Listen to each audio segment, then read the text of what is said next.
Ang dagan sa kinabuhi sama sa usa ka ligid, matud pa sa kadaghanan. Nga gatuyok, usahay mo pa ibabaw ka, usahay na ka sa ubos.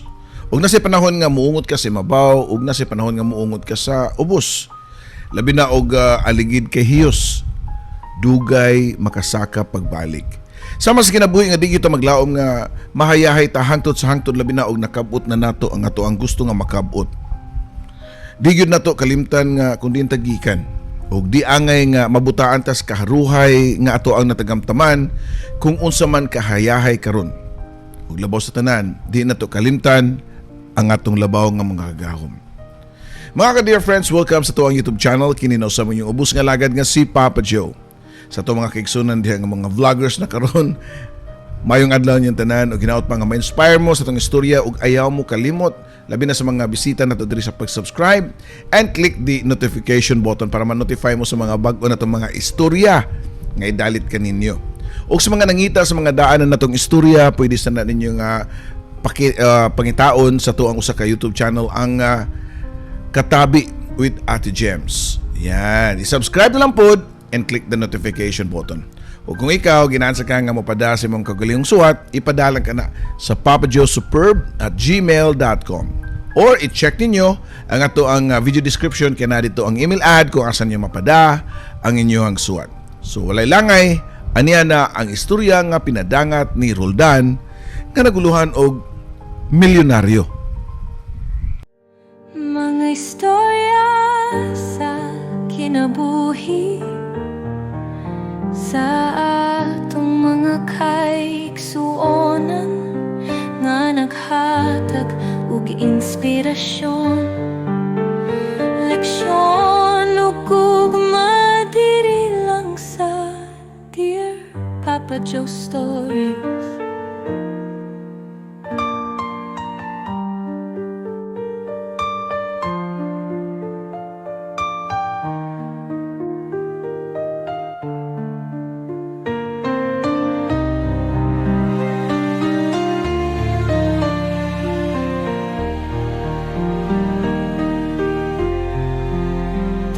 Papa Joe Stories.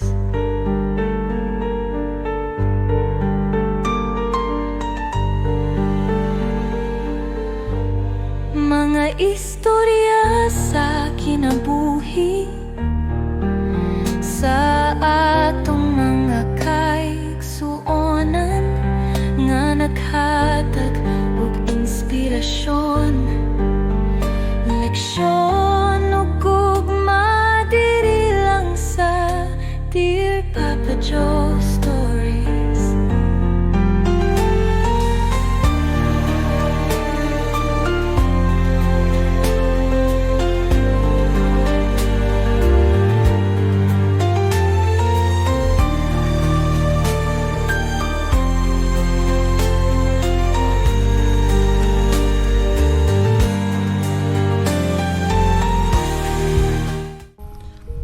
Dear Papa Joe, sugdan ko ang akong suwat sa pagpangayo katahuran ninyong tanan nga naminaw karon o nagtan-aw sa imong YouTube channel.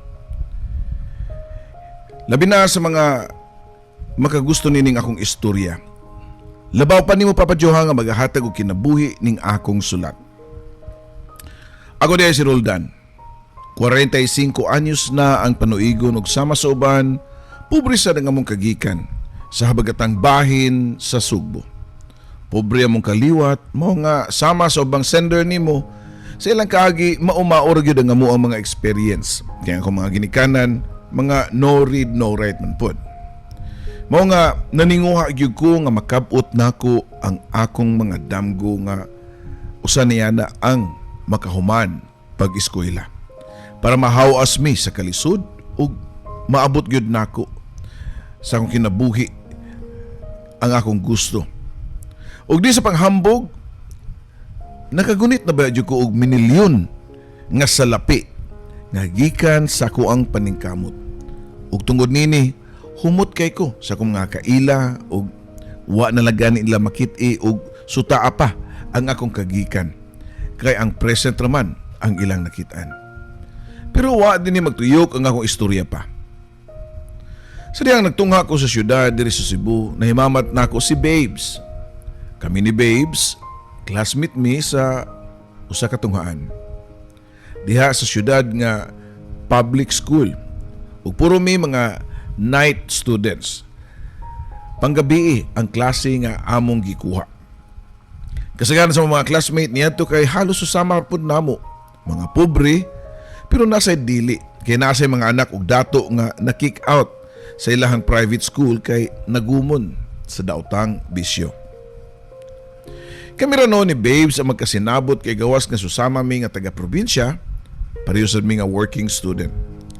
Si Babes usa ka katabang sa tindahan ug ako usa ka houseboy. Ang akong mga amo kay mga negosyante og baboy sa carbon public market diha sa Sugbo. Siguro mailhan sa mga classmate namo nga probinsyano mi tungod sa mga itsura nga mga itom ug mga gagmay nga pagkatao. Kay niagi biya taw mi pagka-malnourished, Papa Joe. Nining kalibutan na makaingon jud ka nga maski pareho mo og kahimtang kay naagi apoy mga bully og tamayon jud ka tungod kay ubos kanila. Grabe ang akong sakripisyo niya to, Papa Joe, kay lapoy pa sa trabaho, sa balay, unya mutunga pa sa eskwelahan ini kagabi. Para nako, importante nga makagraduate lang ko og high school og bonus na nga makapatong ko og college. Wa yo makasuway og bisyo. Kay tanang kita nako sa akong pagka-houseboy, ako mang bahinon og tarong. Og ipadala nila ni mama og papa para sa igasto sa akong ubang mga igsuon. Alas 5 pa lang sa buntag, nagmatan ako para i-walking ang duha ka iro sa akong amo. Diha sa ka high-end nga subdivision diha sa may Banilad, Cebu City. Samtang maglakaw-lakaw ko, di malikayan nga makatanaw ko sa mga balay nga purting ninduta. Ug matod ko pa sa akong kagalingon nga moabot ra gyud ang adlaw nga maangkon ko na. Og yes, sultian ko kamo. Sa sayo palang daan ning akong istorya. Naangkon na ako ug nakabalay jud ko og nindot kaayo ug nakasakyanan ko. Pero nahanaw na karon. Ug kung nganong nahanaw na, atong padayunon ang istorya. Wa ko'y daotang gibuhat o nakadaog ron ko og loto nganong nakaingon ko nga nakagunit na sa kog minilyon ug nakabalay ko ug nakasakyanan pa jud ko. Naay panultihon nga behind man's success is a woman. Napamatudan ko ni sa akong kagalingon. Napamatudan nako sa akong nakabot tungod sa usa ka babay ug mao kana si Babes. Niadtong third year high school pa lang mi ni Babes, nagkagrabe ang amuang kasuod. Tanang struggles nako akong isulti niya. Ug siya pod diri nako. Ug nakaingon ko sa akong kagalingon nga pareho gyud mi. Ug kung magkakami, dali ra nako makabot ang akong mga damgo. Kay susama mi ug dagan sa kinabuhi. Mao ginay ni sud sa akong alimpatakan, Papa Joe, ug sa akong kasing-kasing. Nanguyab ko ni Babes. Ug ang nakanindot, kay wa ko niya tagai, ug taas nga oras, ug kalisod, kay nakaila naman siya nako. Nakaibaw na siya sa akong pagkatao, ug sa ko ang ambisyon. Gisugot ko ni Babes ug dangtan og pila ka buwan kay di man gyud malikayan. Matintal man gyud ka sa linapaay sa leon ug karnero. Makalingkawas gyud mi ug makabuhat sa ingon. Mao nga nagsabak kini siya sa amo ang unang anak. Siguro makaingon mo nga unsa man mo third year high school pagani mo? Nisuod naman mo ana. Yes. Third year high school mi. Pero di na mi bata. Nisuod na mo ana nga third year mo gyud na nadunggan nako. Pero akong i-explain nila. Kaya ang ilang pananaw tungod kay third year naa pa mi sa ubos sa 15 anyos. Ulahi lang mi nagtungha, Papa Joe. Tiguang na mi nga nag third year. Tungod sa among kahimtang, tungod sa among trabaho ug tungod sa among kapobre. Kinahanglan nga muundang na si Babe sa iyang amo ug muundang na sad siya sa iyang pagtungha kay lain man sad og musuod siya sa iyang classroom nga dako na kayo ang tiyan. Ako sad sa akong bahin niundang sad ko sa akong pagtungha kay need na ko suportaan si Babe sa iyang pagsabak. Matagabi sa akong trabaho isip houseboy kay muadto ko sa karbon ug mutabang ko sa mga tao sa akong amo didto. Ang mga tabas-tabas nga karne akong ipatimbang daan o akong ihagad sa mga tao nga mupadung pa lang sa daang merkado sa karbon. Naam siya daghang mamalit kay ila masad i-check og muhangyo nga ikilo duol sa mga tindahan nga dunay kiluhan. Nibilib ang akong amo sa akong diskarte. Labi na nga umaanak na si Babes. Nagpakasalmi ni Babes sa Huwes o giregaluhan ko sa akong amo og pwesto dool sa mo ang giabangan nga balay ni Babes. Basin na di ganahan og kompetisyon ng akong amo kay may dating manggod ko sa mga customer namo ug nadala gyud nako sa mong lugar sa may Mandawi. Grabe akong kakugi ato Papa Joe. Maayo gyud ang dagan sa akong pagpaninda og baboy ug adto ra sa kumukuha og supply sa akong amo sa iyang tindahan o ginansyahan lang nako.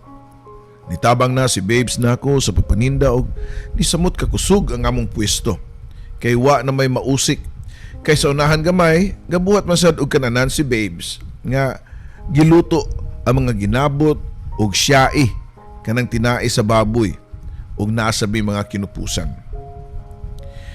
Wa gyud makatagamta mga among kamagwangang anak ni Babes ug kalisod kay nakatiming siya nga puros kugihan ug puno sa damgo ang iyahang mga ginikanan.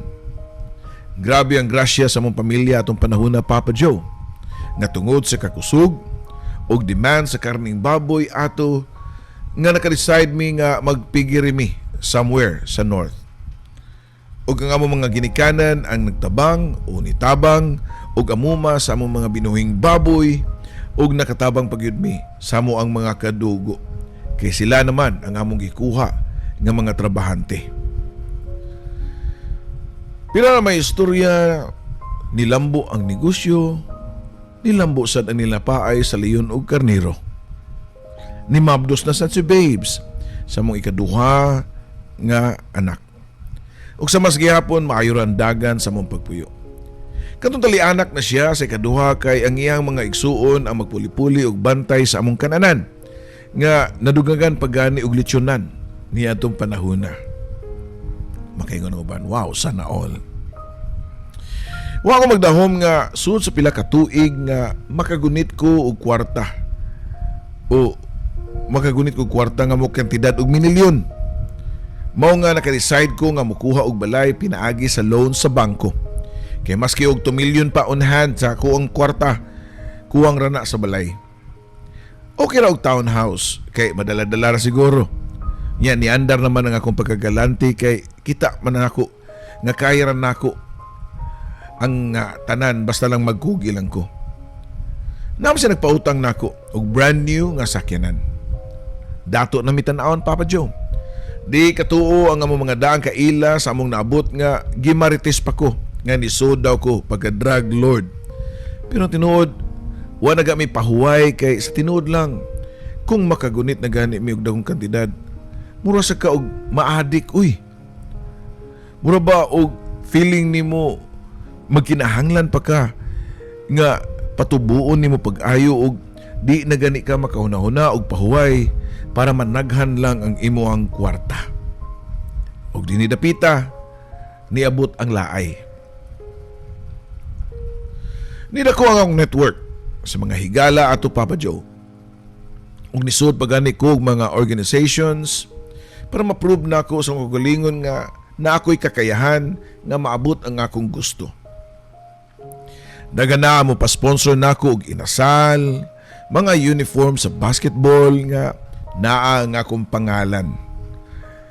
Pangalan sa among tindahan. Mga politiko, ako'y moabiba sa mga tarpaulin sa panahon nga dunay eleksyon sa among probinsya. Nawala na ko sa focus sa akong negosyo. Kaya daghan namang mga imbitasyon nga ako ang atinan. Kaya mura naman sad noon ko og celebrity niya tong panahon na. Okay pa masad ang dagan sa mong negosyo. Kaya naaman sad si Babes. Pero ang kunon ko nga nawad-an ako og panahon sa akong pamilya pero okay ra. Kaya kung unsay pangayoon o gastuon ni Babes sa kwarta, ihatag man ako niya. Galanti na sad si Babes. Mga lahas na siya og daghan. Kay daghan masad nga mamaligya niya. Ana biya ng kalibutan, Papa Joe. Kung kinsa to'y madungga nila nga murag tibo-tibo. Tibo-tibo? Tiba-tiba siguro ni. Tiba-tiba. Mupaduol dayon para mahalinan. Ug bag-uhay pa lang gani ako ni bawaan nga daghan sa iyahang mga amiga walay bayad-bayad sa utang. Nangutang sad si Babes og laing sakyanan. Mahalon pa gyud kay service niya og hatod sa bata nga nagsugod na og pangeskwela. Pero naabot gyud ang panahon nga matintal ka sa ubang mga butang. Akong lawas ato puno na sad sa mga lahas nga bag-o pa gyud kaayo. Nga kung makita ang mga tao makalingi gyud labi na ang mga babae nga hilig og mga kwartahan. Mura ba og mga alimatok ni mga tawhana nga kung asa na idugo sup-sup. Sana all gisup-sup. Nakabarkada ko og susama nako nga negosyante nga di sad loyal sa ilang mga asawa. Kay nang sideline man sad og mga batan-on og wa na ko malikayi nga naapil ko nila. Nakarelasyon ko og mistisa. As in guwapa, batan-on og sexy. Dagan nang nagukod anin niya nga akong kaila. Pero ilap ang babae kay naagyo ni siya standard. Pero ni siya mo apil og kanang mga gigs isip usa ka ashiret. Ngano na kaingon ko nga naa siya standard kay naa siya presyo. Mao to nga gisugdan niyo nako ang mga special treatment nako niya. Mga regalo labi na alahas og nikagat gyud Papa Jong. Sa gikaingon ko na nga galante ba ako nga pagkatao. Sawa nga wa sa akong mga kaila nga mga panchiks nga kutubra sa baba pero ako hangtod sa lihok oy. Galante siya. Wa lang sa baba daw kuno. Hangtod sa lihok sat siya. Namungingin ni siya sa jewelries ang babae Papa Joe. Hangtod nga wa ko kapugong og gibalayan ako siya. Og didto nabuwag na gyud ko sa akong asawa og mga anak. Kaya amot ba nga mura man kog nalumay sa ko ang kabit. Sa sinugdanan okay ra nga akong asawa. Total nag-enjoy man sad siya. Og may nadungog ko nga may kairing-iring man sad siya. Pero para nako okay ra. Kay layo ra siya sa itsura sa akong kabit. Nakalimtan ako siya nga siya ang hinungdan nga naabot nako ang akong gusto. Kung galanti man ko Papa Joe kay mas galanti sa ning akong kabit. Tapulan para ba kaayo. Pasosyal og taman og ako nabantayan nga murag itago ko niya sa iyahang mga kaila. Matod pa niya nga itago lang kuno ko para way iskandalo kay minyo og kasado ko. Mo nga nisabot ra man sad ko. Kaya kanina nakaingon ko nga behind man's success or every man's success is a woman. Pero karon makaingon na sad ko nga behind every man's failure is a woman too, Papa Joe. Kaysa akong nasudlan nga sitwasyon, wa na ko mabantayi nga nihubas na nga akong panudlanan. Napasagdan na nako ang negosyo. Namalhin na siguro sa uban ang akong mga customer sa karne ug kananan. Nagdungan-dungan pagyud og paningil ang bangko sa akong mga loan kay giloan man sad nako ang balay sa akong kabit. Pero gamay ra man sad ni ikumpara sa akong pamilya nga balay. Nabargo ang unang sakyanan ni Babes. Dayon ang among balay ug ako lang nahibaw-an nga nag-abang na lang sila og gamay nga balay nga igo sa akong sustento nila. Kay maski wa na kumuli sa mua, kay nagsustento pa mangyapon ko nila. Bisan sa pundo sa kong bangko gikan kay wa na magkuy negosyo. Si Babes ni padayon pero hinay naman. Mao siguro nga wa ko ikihan ni Babes kay kung may tabo nga wa na siya mosuporta nila kay ako baya ang utok sa moang negosyo mapagan sad ang ilang pagpuyo. Ang pinakapait, Papa Joe, kiniabot gyud ang panahon nga nihubas na gyud ang ako ang panudlanan. Wa nay sud ang akong bangko. Kung unsa ka aligre ang akong passbook sa una, mausad ang kamingaw niini karon. Sa puto na sa kayo ang akong kabit, kay magpundo naman lang siya sa balay pirmi kay wa naman ko'y kwarta nga ipalaag niya. Wa na sa ko'y panggasolina para laag. Hangtod nga di pa igo ang akong kaparutan sa akong kinabuhi, gipaasyom na lang nako ang akong sakyanan para makapadayon mi sa akong kabit o anak niya nga anak namo. Pero di pa man day igo. Ni abot pagyud ang notice sa balay nga wa na nasad nako mabayri sa bangko. Usa kadlaw ni Ana diyang niuli ko sa balay namo sa akong kabit, nasagmuyo na lang ko. Diyang wa nako makakita sa mga gamit nila. Wa na gani notes kung asa sila. Wa sa ko masayod asa ang iyang kagikan kay tago lagi ang among relasyon. Hangtod nga niabot gyud ang panahon nga na-embargo na sad ang townhouse. Niduol ko sa akong mga amigo, mga barkada, mga politiko nga kailan ako og mga negosyante ug namaray ko nila nga tabangan ko nila para maluwas ko. Para maluwas na ako ang akong balay. Pero kabaw na siguro mo sa ilahang tubag. Maayo lang sila. Diyang nakabenepisyo pa sila nako. Pero karon, di na gani mo reply sa akong mga mensahe. Nakaanak ko sa kagalingon nga pera na, naging bato pa. Ang tao maski way ligo, Papa Joe mohumot gyud basta naay kwarta. Sa laing bahin, nakaanak sa ko nga gaba na nako siguro nako ni kay nagpakabuta ko sa salapi nga nakalimtan nako ang Ginoo. Ug ang mga tao nga tinuod na akong katambayayong nga mao ang akong pamilya. Niuli ko sa mong tindahan sa Mandawi para mohangyo lang ni Babes nga adto lang ko matug. Kulba kayo nga akong kasing-kasing niyan to diyang napadung ko sa among pwesto. Abi na kong iya kong isalikway. Abi na kong iya kong pakauwawan sa mga tao. Pero murag na nung balik na ako ang akong pagka-Diyos nun sa pagkabata pa nako. Nahinumduman nako ang istorya bitaw sa prodigal son, pero karon prodigal husband. Uwaw kay ko nga nagsudong ni Babes nga naninda ug karning baboy sa among tindahan. Halos di mo tugkad ang akong lubot sa kauwaw ug way tingog-tingog kay guilty kay ko nga puno sa pagmahay. Samot na nga nay mga silingan namo nga mga marites nga nasayod sa mong kahimtang sa una og karon. Pero si Babes, igo na ang pagtan-aw niya nako nga nagsulti nga everything will be all right. Gidawat gyapon ko sa akong asawa. O dito na ako na-appreciate ang iyang pagkatao nga ang katahom di ay wa sa lawas kundi naa sa kasing-kasing. Pagkagabiin niya na, abi ko ubiyaan ko niya sa tindahan pero giagda ko niya nga mupauli sa balay. Kay gipalutuan daw ko niya og lami nga inununan nga may tuno nga maoy akong paborito sa una. Pagsuod pa na ako sa mong balay, murag gibayaw ang akong kasing-kasing kay napay gibuhat ang akong mga anak nga banner nga nakasuwat dito nga Welcome Home Daddy. Nityabaw ko sa paghilak, nagpasol ko Papa Joe nga gisayangan nako ang grasya nga gihatag sa Ginoo nako.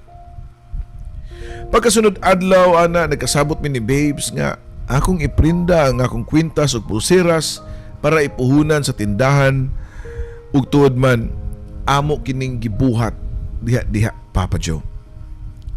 Papa Joe, that was 5 years ago before pandemic. Ug karon nga nakat-on ako og leksyon, nakat-on na sad ko sa pag-ila sa tao nga angay na kong higalaon. Di na ko magpataka karon. Total na experience na masad nako kana nga kinabuhi ug abigay nako gigabaan ko. Pinangga day gyapon ko sa Ginoo Kay iya raman di ay giablihan ang ako mga mata ug akong kasing-kasing kung si kinsa ug unsa ang dapat tagaan og prioridad ning kalibutan na.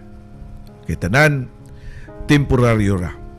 Ug dako ang akong pasalamat nga nasalbar ang akong pamilya ug dako na ang akong mga anak ug nasalbar ang among negosyo.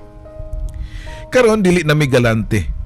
Nalukat na namo ang mga alahas pero amo rang gibutang sa usa ka safe in case nga kinahanglanon na namo. Nar sa migamayng balay nga second hand sad nga sakyanan.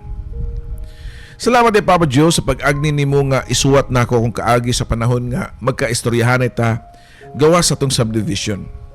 Salamat sa pagka-role model nimo sa imong pamilya nga akong gi-apply sa akong pamilya. Wow, sana all. Hinaot pa nga nakahatag kini og leksyon sa imong mga subscribers ug dinhi na lang kutob. Imong silingan, Roldan.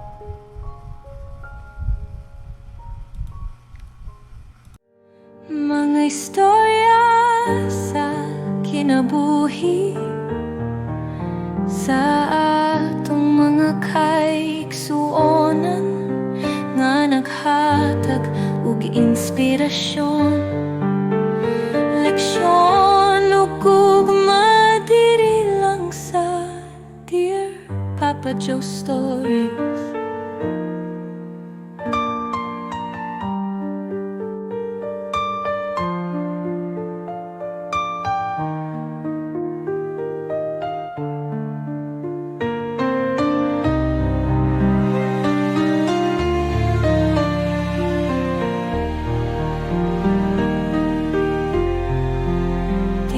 Papa Joe Stories.